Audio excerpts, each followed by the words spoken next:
What's up, guys? My name is Zach. I do SEO for Shopify e-commerce stores, and today I wanted to talk about click-through rate and, more importantly, your meta titles and descriptions, when and why you should update them, how they work, and how to kind of optimize them better.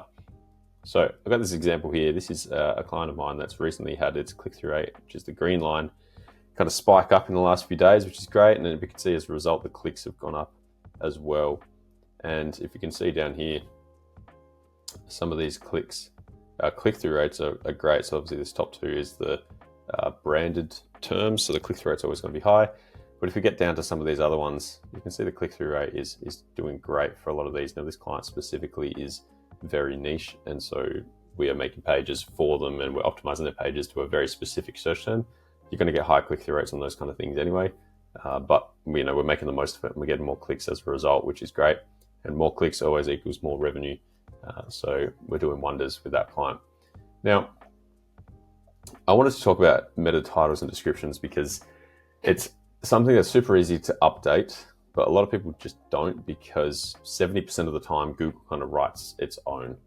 Now, that doesn't mean that you shouldn't do it. There's other reasons why you should update your meta titles and descriptions.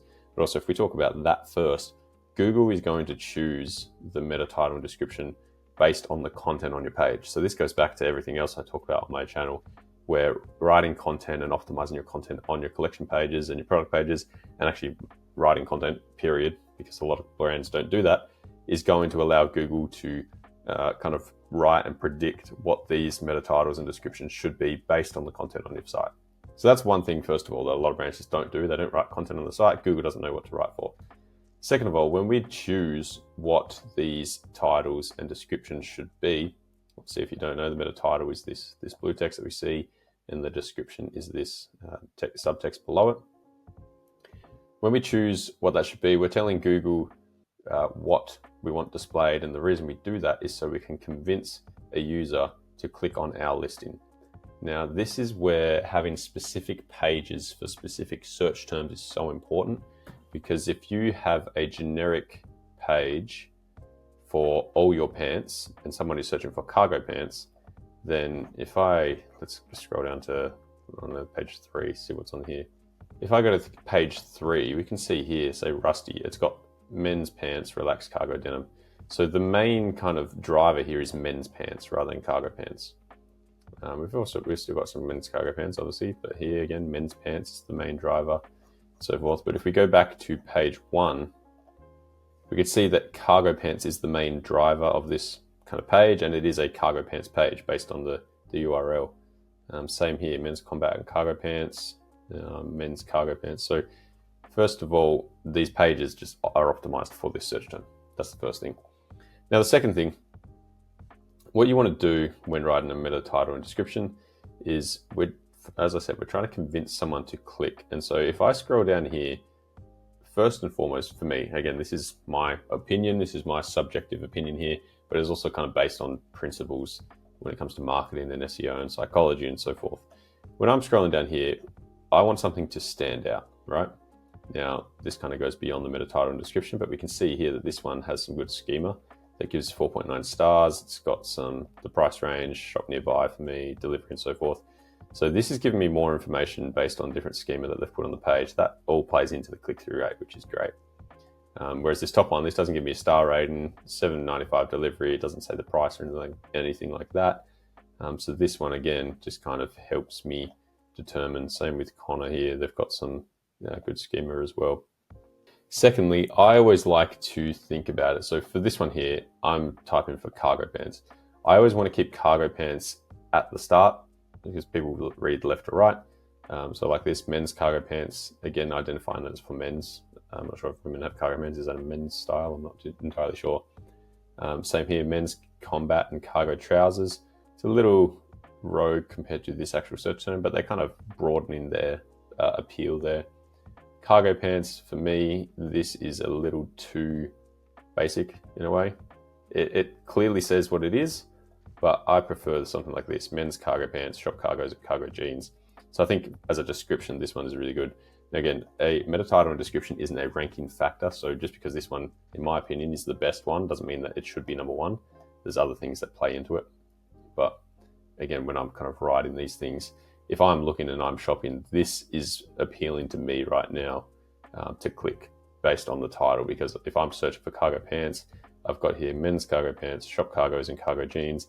That's kind of, in my mind, that's what I'm looking for. So that's the one I want to click on, compared to men's combat and cargo trousers. I'm not looking for a combat trouser or anything like that. And also, to me, trouser means more soft and kind of sweatpant type.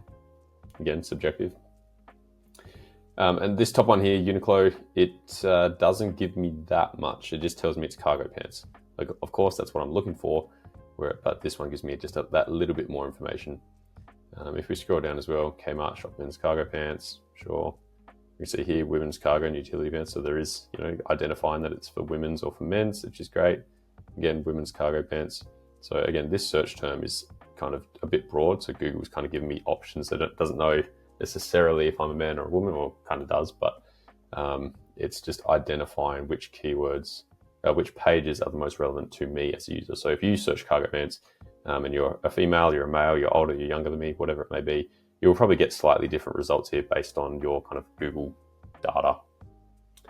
That's how it is, really. So when I'm looking at all this, as I just kind of explained in my example, this one is appealing to me, and I haven't really talked about the description at all. Like, realistically, I'm looking at this, this meta title, and if that appeals to me, I'm clicking. I'm not really going to read this too much. That's not saying it's not important, but it just shows the weight of how important this meta title is for your brand. Because if you can appeal to someone directly to what they are searching for, and you understand exactly what they want, and you can convey that in your meta title, a lot of people are just going to click straight away, because you're like, oh, cool. I'm looking for cargo pants. I'm a male. I want cargos and cargo jeans. Bang, I'm going to click that one right there, and I'm going to go onto this page. Now let's have a look so we can see here that they wrote this meta title themselves. So Google didn't replace this. They wrote this: men's cargo pants, shop cargos, and cargo jeans. And then obviously they got their brand name. So we can see that that's what's coming up here. If I have a look at Uniqlo, let's have a look at this one. So again, like, they've written this, they didn't optimize it as well as I think they could have. And the same with H&M. So they've all written their own meta titles, which is great. Now that leads me on to the meta description, right? So if you're not like me and you are looking a bit more in depth with your listing, you're probably going to read this next part. Now, again, people read left to right.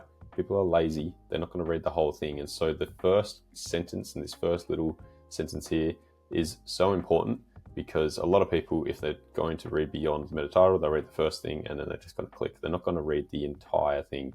So all of your information should be at the start of your meta titles. And so if we go through, let's have a look at this top one: lightweight, non-cling fabric with a cool feel, cargo pants designed for comfort and easy movement, shop men's and women's cargo pants. Now, okay, it's not bad. I would suggest putting cargo pants earlier on in the description, because again, if someone says cargo pants and they don't see it there, obviously I'm looking on a laptop or a desktop, but we want to re-emphasize that this is a page with cargo pants. So if I'm reading that, cargo pants, lightweight, non-cling, I'm lazy, I'm moving on to the next one. Men's combat and cargo trousers. Mix up your weekend with our cargo pants for men. A little bit better, I think. Choose pared down. Am I stupid? So that one's not too bad as well. So again, I'm really liking what Connor are doing here. I think stay comfy and stylish with our range of men's cargo pants at Connor. Like, again, that's what I'm after. I'm looking for men's cargo pants and I want to stay comfy and stylish. And they've written the target keyword in there, that first sentence. So that's great. I think, again, going into this next part, the second sentence is where you should look for features and kind of, I guess, unique selling points or anything like that, that people are looking for. So this first sentence of your description, I would give as what they've done here, kind of a descriptor of what the pants actually are, who they're suited for, what they do. The second one, I like doing things like this where they say free shipping or buy now, pay later available. Enjoy free shipping over orders of 80, shop now, giving a little call to action there is also good. You can see here, shoes paired, blah, blah, blah, browse all styles. See, I think here they've gone a little too descriptive. They haven't put much call to action on there or anything like that. Again, with here, cargo pants designed for comfort, easy movement. I would move that to the first sentence. That should be the first one. Shop men and women's cargo pants now. Again, not bad. So yeah, I'm really liking what Connor are doing here. They've got a really descriptive first sentence, and then they yell some benefits.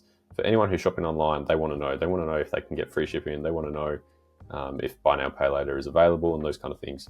So I'm really liking what they're doing here, and I think that is kind of the pinnacle of what you should be doing with your meta titles and descriptions. So I'm going to leave this in the description. So if you want this document, it's just going to be a quick rundown of what we've just talked about, so you can kind of remember it for the future. First link in the description will be that one, or second link perhaps. But just to recap, right? So meta titles and descriptions. First of all, you want to keep them under ideally 55 characters. So keep them under 55 characters, 60 as a max. Now the reason for this is because if you go any longer, then it's going to cut off, and that just doesn't appeal to users. It doesn't look as good. Now it's actually like, it's a pixel length. I think, I can't remember exactly how much, but it's roughly about 60 characters that it turns out to be. But keep that in mind. So you want, I think there's a stat by Backlinko, I think it was, where they say that the ideal kind of length is about 45 characters. I think that was the number. But anyway, keep them under 55 characters. Make sure you list your keyword at the front. So like we've done there. We'll also say to describe the benefits or products in the second path. So as I've done there, target keyword, men's cargo pants, and then describe what it is, shop cargos and cargo jeans. And I also like that. Add a call to action, shop X, buy online, etc. It's always good to do that in the front part. Now, it's important to remember this, that you have to think about how people shop, and think that we'll realize that this isn't just a listing. This isn't a Facebook Marketplace listing or something like that. It's a way that you can psychologically tap into a buyer's mind and convince them that your page has exactly what they're looking for. And so this goes back to my previous videos talking about having collection pages. And we're talking about collection pages mainly because that's where people end up when it comes to e-commerce. But thinking about what is on that collection page, who is it for, and then conveying that in the meta titles and descriptions, because if no one clicks on your page, no one's going to buy from you. So you want to make sure that that happens. And then finally, add schema to your page. That's not necessarily within the meta title and descriptions, but as I said, this one's got some good schema here that shows the 5-star rating, the price, and all those other kind of things. So that's what you want to do for your meta titles. So for the meta description, as I said, first sentence, describe the product and its benefits. So as Connor's done here, stay comfy and stylish with our range of men's cargo pants. Include the target keyword within that first sentence, ideally towards the front of it, but as long as it's within that first sentence, then that's good. Second sentence, then describe the features and benefits of shopping with you. So why is the product good? What features, as I said, what benefits do they get for shopping with you? So think free shipping, buy now, pay later, buy two, get one free. But also other features of the products. So say for cargo pants, like elastic waistband or something like that, different things. I'm just thinking off the top of my head, but things like that are unique to your product or to this product, and why people should use your product in the first place. And then finally, add a call to action at the end. So they've done here, shop now, give them an exclamation mark. I think that's good. Now, the other thing as well that I didn't really talk about throughout this video, but you can use this along both the meta title and description. And that's actually to use symbols in your meta tags. So dollar signs, exclamation marks, ampersands, percentages. So we can see here, they've got a dash, they've got an ampersand, they've got a exclamation mark, dollar mark. Now, what this does, if I go back to this here, it kind of breaks the natural pattern of how people read, right? People read left to right, and people are used to seeing letters. So if I'm scanning down here, like this ampersand just stood out to me as I scrolled down, right? Because it's not kind of a usual, typical thing that we're used to seeing in text, right? People are used to seeing text. So if we have a look at this next one, they've got a lot of text. Now, things like commas and full stops, that's normal. But things here like click and collect, I always do that. Instead of writing A and D, I write the symbol. Same with adding exclamation marks at the end. You can see there, super great. Now, this depends on your brand tone of voice if you use those or not. But that's also a great thing to do, is to use those symbols to your advantage and make sure that you incorporate them in, because they break up the text and they make your eyes kind of naturally gravitate towards that. And so it's a nice cheeky way that you can kind of get some extra clicks, because people will notice your listing first. And so, as we said, we are competing for real estate here. You want people to not only read yours first, so capture your attention and read it, but then understand what's on the page and then want to click on it, because ideally they read yours, they don't read anyone else's, they click on it, they shop with you. That's the entire goal here. So I hope that made sense. Hopefully my rambling wasn't too confusing. If you have any questions about meta titles, descriptions, anything SEO related, leave them in the comments below. Make sure you subscribe, and I'll see you in the next one.